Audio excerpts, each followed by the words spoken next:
Latte art is a journey, but no matter how simple or complex the pattern, they all require three things: well-extracted espresso, microfoam textured milk, and a lot of practice. A high-pressure steam wand using a powerful steam pressure at around 260 degrees Fahrenheit is essential for creating silky taste and velvety mouthfeel. And without it, latte art is not possible. To help you master latte art, we've created a training cup to get you started.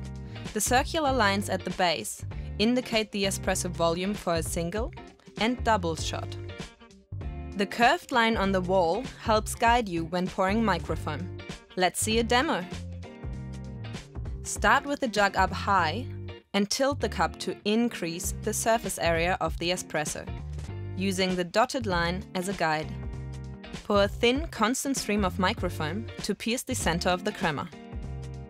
As the cup starts to fill, stop before you hit the line and tilt the cup more upright.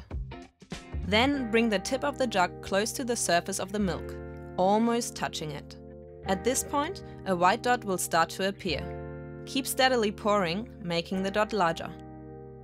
So you finished with the dot, but this is the first step in creating the heart, the tulip, and the rosetta.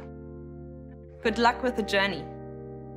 Find out more about our latte art training cups at breville.com.